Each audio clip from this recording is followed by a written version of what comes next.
Segunda-feira, dia de resenha do Super Esportes. E como vocês podem perceber, a gente trocou o cenário. Saímos da redação e viemos gravar no estúdio. E quando isso acontece, é porque tem convidado na área. Johnny Guimarães, advogado e torcedor de Santa Cruz. Primeiramente, muito obrigada por ter vindo participar da nossa gravação. E vamos conversar, bater um papo sobre esse processo de reforma do Estatuto. Não é isso? Olá, Ana. Eu que agradeço, na verdade, esse espaço, porque é importante a gente ter a oportunidade de conversar com o torcedor para que ele entenda a importância desse momento que o Santa Cruz vive. A gente tem uma cultura no futebol de se preocupar muito com o resultado, com a bola que entra, mas a gente tem que pensar um pouco o que vem antes daquele chute, o que vem antes daquela finalização, daquela escalação, que é justamente a política dos clubes. Como a gente chegou na situação em que está, um clube que na década de 70, 80 era referência no Nordeste e hoje vem se apequenando a cada dia que passa, a cada ano que passa, e a gente poder conversar com o torcedor, explicar a ele como ele pode se mobilizar para mudar esse cenário é importantíssimo. A gente agradece bastante a oportunidade. Bacana. Então vamos lá, pegando o gancho nesses bastidores, né? Quando foi que vocês começaram esse engajamento? Como e quando vocês perceberam que era necessário mudar o estatuto hoje? O estatuto que existe hoje, o estatuto vigente no Santa Cruz? Na verdade, em 2017, nas últimas eleições, que elegeu o Tininho como presidente de Santa Cruz, eu participei daquele processo dentro de um grupo, que era o Santa Cruz do Povo, cujo candidato a presidente era Fábio Melo, e o objetivo da gente, na ocasião, era mostrar ao torcedor que ele deveria participar da política do clube, independente do resultado da eleição. O torcedor ele tinha que entender o papel dele. Naquela ocasião, a gente teve um detalhe que chamou muita atenção da imprensa, inclusive, que foi a lista de sócios do Santa Cruz. Tinha sócio com o nome fulano de tal, Cuscuz Júnior, e a gente começou a entender como eram irregulares as eleições, como eram pouco transparentes e como o estatuto ele era a chave de toda a falha de gestão e de organização de Santa Cruz. Isso foi há 2 anos atrás, a gente veio se preparando, de lá até aqui eu vim atuando em processos judiciais, preparando para que esse momento, quando chegasse, a gente tivesse armas para combater. E aí no final de 2019, quando o Diogo Melo, que era presidente de uma comissão que buscava reformar o estatuto, renunciou por não acreditar que as forças políticas do clube iam deixar isso acontecer, nós criamos esse movimento Intervenção Popular Coral para mobilizar a torcida e fazer essa mudança de fora para dentro de fato. Entendi. E essa própria comissão que existe dentro do clube, a Comissão de Reforma do Estatuto, ela hoje é presidida por Mário Godoy, né? Que é quem está também engajado junto a vocês nessa luta. Isso, exatamente. Naquela ocasião, acho que foi setembro, agosto de 2019, a comissão ela já estava constituída há cerca de 1 ano.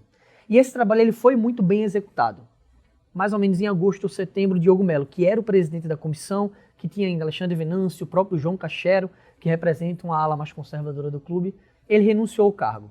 Nós criamos esse movimento, iniciamos na internet, obviamente, e no dia seguinte tínhamos mais de 300 pessoas no auditório do meu escritório, todos dispostos a fazer algo de fato na vida real. A gente ouve muito aquela, isso é reivindicação da internet. O nosso movimento, acho que é um dos primeiros que vai para o mundo real de fato. A gente faz protesto na frente do clube.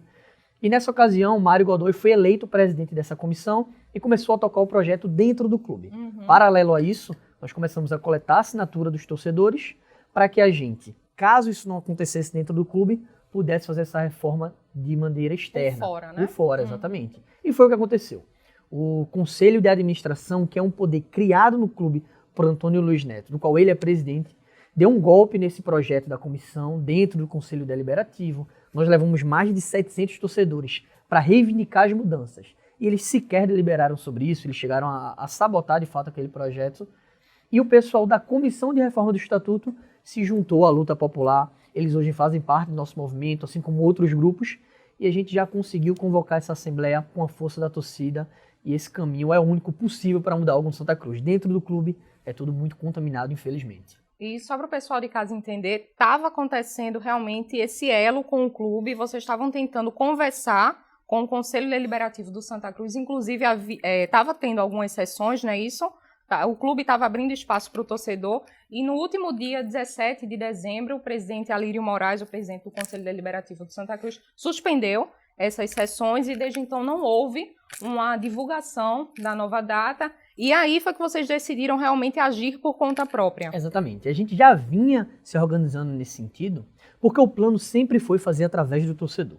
Torcedor se mobilizando, se a gente tiver assinaturas suficientes de sócios, a gente consegue fazer qualquer mudança. Mas quando o clube, através dessa comissão, começou a se mobilizar para a reforma do estatuto, a gente teve que brigar, porque nós entendemos que nenhuma decisão relevante no Santa Cruz pode ser tomada sem a participação do torcedor. Então, se esse trabalho tinha um ano já de construção, em alguma oportunidade deveriam ter convidado o torcedor, o sócio comum, para participar do debate. E aí, de fato, o presidente Alírio Moraes, ele foi muito democrático nesse sentido, abriu o Conselho Deliberativo. Espaço para a torcida, isso, né? Tivemos reuniões abertas com a torcida no geral, todo mundo pôde dar propostas e a gente construiu um projeto muito bom. São pautas que a comissão defendia, pautas que o nosso grupo defendia, outros grupos também. A gente montou um estatuto muito bom que foi sabotado, infelizmente, dentro do clube, e aí todo mundo se uniu para que essa via popular ela fosse, de fato, efetivada como vem sendo. Entendi. E esse processo de ajuda do torcedor, em alguns jogos você falou que vocês estavam com atas, né, indo nas próprias arquibancadas, chamando o torcedor, chamando o sócio, a aceitação da torcida, como é que foi? Olha, eu costumo dizer que a reforma do estatuto ela é péssima para quem ama o poder, mas ela é excelente para quem ama o Santa Cruz. Então a adesão da torcida nesse sentido ela tem sido fantástica. Nós precisamos, segundo o estatuto atual do clube, de 20% dos sócios em dia assinando o nosso requerimento para que a gente possa convocar essa assembleia, que nada mais é do que uma votação. Então a gente precisava de cerca de 1.000 assinaturas. Dias de jogo nós montávamos uma tenda, tivemos cerca de 30 voluntários conversando com os torcedores e em uma semana nós chegamos no número de 1.800 assinaturas, quase dobramos o número necessário. É muito semelhante ao processo da lei da ficha limpa. Também foi uma mobilização nacional, várias pessoas assinando, eles conseguiram o quórum necessário. Esse quórum a gente alcançou em cerca de uma semana com a torcida do Santa Cruz, e aí a gente parte para a convocação, que é o dia da votação, de fato, da reforma do estatuto, com aceitação absurda dentre os torcedores. O que dificulta para a gente é a falta de transparência do clube. Tanto quanto a lista de sócios, quanto a outros dados, quantos sócios estão em dia, sabe? A gente já fez a convocação dessa assembleia. O clube já deveria ter se pronunciado e até agora se mantém silente. Então a gente tem as dificuldades naturais de lutar contra uma estrutura já montada há muito tempo. Mas com a torcida do lado a gente consegue qualquer mudança que quiser. E sobre essa convocação, na última quinta-feira, você e mais 3, 4 representantes foram lá na Secretaria do Executivo de Santa Cruz. O presidente Constantino está viajando, mas o documento foi entregue na Secretaria. Então, o clube tomou ciência de que realmente vocês estão aí engajados na convocação para essa Assembleia, que já tem data e hora, não é isso? Exatamente. Quais os passos depois da gente recolher a assinatura? Nós tivemos que fazer essa publicação no Jornal de Grande Circulação, fizemos a convocação para o dia, já tem data e hora marcada dessa votação, 22 de março, das 7 da manhã até as 7 da noite, até as 19 horas. O Estatuto diz que o Santa Cruz ele tem que, 45 dias antes da votação, publicar nos seus sites. Esse prazo já passou e o clube não cumpriu essa obrigação. Foi quando esse prazo? Foi no dia que nós no protocolamos. No dia da entrega, isso, quinta-feira passada. No dia 6 de fevereiro, nós apresentamos durante a tarde, o clube tinha até o final do dia para publicar, não fez. Faltando 30 dias para a Assembleia, que é no dia 21 de fevereiro, o clube tem que publicar a lista de todos os sócios de categoria votante que podem participar da Assembleia e que estão em dia. Se o clube não publicar, a gente vai ter que judicializar. Espero que o Executivo, que os poderes do clube, eles colaborem nesse sentido. Porque o que a gente está reivindicando não é uma briga política. A gente está exercendo um direito do sócio, regular, estatuído. E a gente quer que o clube respeite a manifestação de mais de 1.800 torcedores. Então, só para reforçar, a Assembleia acontece no dia 20, a votação acontece no dia 22 de março, das 7 da manhã. Até às 19 horas. E quem pode votar, eu até anotei aqui para não esquecer nada. Maior de 18 anos, sócio desde março do ano passado nas categorias Prata, Família, Ouro e Diamante, desde que esteja com as obrigações em dia até o dia 15 de fevereiro. Isso, não é exatamente, isso? Exatamente. Esse é um problema que existe no Santa Cruz que a gente quer combater. Nós temos mais de 40 pautas de mudança, mas eu creio que a principal dela fala de democracia. Nós temos um clube que tem uma origem democrática inclusiva, um clube que mais de 70% da torcida recebe menos de 2 salários mínimos. O clube do povo, O clube do povo, que se orgulha. É assim que ele é conhecido nacionalmente e internacionalmente também. Nós temos orgulho de nos intitularmos Clube do Povo, mas na realidade é diferente. Nós somos o clube que cobra mais caro para o torcedor poder votar. O plano mínimo para votar é R$60. Hoje, infelizmente, segundo essas regras, apenas os torcedores que pagam esses planos mais caros, há mais de um ano, vão poder votar. Mas ele vai votar para que a gente mude isso. A partir da reforma do estatuto, todo torcedor, sendo sócio do clube, vai ter direito de votar, direito de ser ouvido, de ter voz, de ter representatividade. Esse é um dos pontos que a gente defende. Hoje a gente trabalha com as armas que tem, mas eu acredito que a gente vai conseguir sim, porque nós precisamos de 20% dos sócios votantes. Se o Santa Cruz hoje tem mais ou menos 5 mil sócios em dia, são cerca de 2.500 votantes, geralmente é a metade. A gente precisa de 500 a 600 votos favoráveis para que a gente aprove isso na Assembleia. Com certeza o torcedor vai chegar junto. Esse espaço para que a gente divulgue é importante para isso. Para que o torcedor tenha conhecimento de que ele tem que ir no dia 22 de março, é num domingo, não tem jogo, se apresentar, depositar sim na urna e fazer as mudanças que a gente precisa para que o Santa Cruz volte a ser grande como já foi um dia. Então, caso as marcações positivas aconteçam, sejam maioria, novo estatuto não, o estatuto que vocês propõem aprovado, né? Isso é importante frisar que não é um novo estatuto, é uma reforma no estatuto que hoje acontece no Santa Cruz. Exatamente. São muitas mudanças, mais de 40. Quem leu o estatuto anterior e leu o novo vai encontrar muitas diferenças, mas a gente respeita a história do clube. Nós só mudamos coisas que vão, de fato, trazer uma maior transparência, modernidade, eficiência. E o que muda? Todo torcedor vai poder votar. O candidato a presidente de Santa Cruz ele tem que ser ficha limpa. Qualquer venda de jogador da base, 30% ela vai diretamente ser reinvestida na base. Nós criamos mecanismos de transparência. Toda reunião do Conselho Deliberativo tem que ser divulgada para o torcedor. O torcedor pode exigir a lista de sócios, o número de sócios em dia, sempre que achar necessário. Remuneração para diretor executivo. O impedimento de qualquer gestor passar mais de 6 anos no clube. Isso é uma regra muito importante. Porque, veja, o mesmo grupo está no poder do Santa Cruz há mais de 50 anos.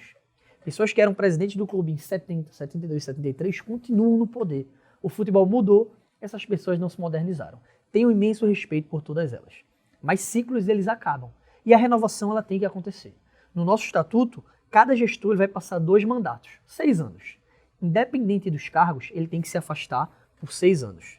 Porque no Santa Cruz você é presidente do executivo, na outra gestão vai para o deliberativo, vai para patrimonial, que vai acabar com o estatuto, vai se tornar uma diretoria séria e profissional. É uma proposta do estatuto também acabar com a comissão patrimonial. A comissão patrimonial ela é um núcleo de poder ineficiente. Qualquer torcedor que frequenta a estrutura do José do Rio Maciel, ele vê as deficiências do patrimônio de Santa Cruz. São banheiros inabitáveis, a estrutura do Arruda ela é temerária de fato. O gramado e a pintura do clube, ele só aconteceu porque o Poder Executivo investiu, mesmo sem ter essa obrigação, e a Comissão Patrimonial ela não exerce as suas funções como deveria. Ela hoje é usada como um poder dentro do clube. Os banheiros é realmente uma coisa que a gente não consegue explicar no Santa Cruz. É deplorável. Né? E assim, não só no estádio do Arruda, mas de uma forma geral. É complicada a situação. Isso, no Santa Cruz a gente tem situações extremas. Existem coletivos de torcedoras que se mobilizaram e colocam sempre fiscais nas portas para que não entrem homens no banheiro feminino, colocam papel higiênico, dão um mínimo de condição para que a gente possa utilizar. Nesse último jogo do Bahia, ficou escancarada a situação do Arruda. Aquele túnel passando esgoto, banheiros impossíveis de se utilizar num estádio que era a referência no Nordeste. E isso é uma falta de respeito com a história de Santa Cruz. Porque quem construiu aquele estádio não foram cartolas apenas. Foi o torcedor que entregava saco de cimento, tijolo e com a própria mão construiu o estádio. E hoje ele está abandonado dessa forma, assim como o clube. O Santa Cruz hoje, com todo respeito aos demais clubes, mas ele está atrás de clubes que historicamente não tinham a grandeza do Santa Cruz. Você vê CSA, CRB, apresentando um nível de organização que a gente não tem no clube. A sensação é de que parou no tempo e agora o torcedor está tentando ir ali e retomar para si, né? Isso? Exatamente. Eu costumo dizer que a cada 5 anos que passam, o Santa Cruz ele evolui um. Tanto que, se há um tempo atrás nós fomos um dos primeiros clubes do Brasil a ter um CT, que hoje até está sendo desapropriado, que é o Valdomiro, hoje nós temos uma dificuldade imensa para construir um CT digno, enquanto clubes que historicamente não têm a grandeza do Santa Cruz já têm uma estrutura muito melhor. O Santa Cruz parou no tempo de fato.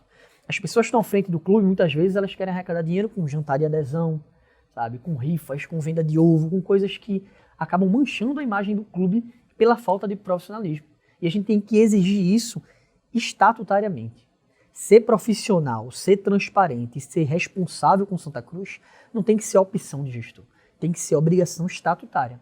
Como exemplo, no novo estatuto, qualquer gestor que causar prejuízo ao clube por gestão irregular ou temerária, ele vai responder com o patrimônio pessoal dele. Bacana. E agora, só para reforçar, a obrigação do torcedor tricolor, dia 22 de março, na Série do Arruda, das 7 da manhã às 6. Às 19 horas. Às 19 horas. Todos esses passos de processo de reformulação do Estatuto de Santa Cruz você acompanha aqui no Super Esportes. Johnny, muitíssimo obrigada. Tá? Muito obrigado pelo espaço. Reforçar ao torcedor o convite, na verdade, a intimação. No dia 22 de março, no domingo, compareça ao Arruda o mais cedo possível. Leve sua carteira de identidade com foto. Se você for sócio votante há pelo menos um ano, desde março, você vai poder votar sim e começar a construir juntos o futuro de glórias que o Santa Cruz sempre mereceu. É dever do torcedor, é o jogo mais importante do ano. A gente tem certeza que a torcida não vai falhar nesse momento. É isso. Até o resenha da segunda que vem.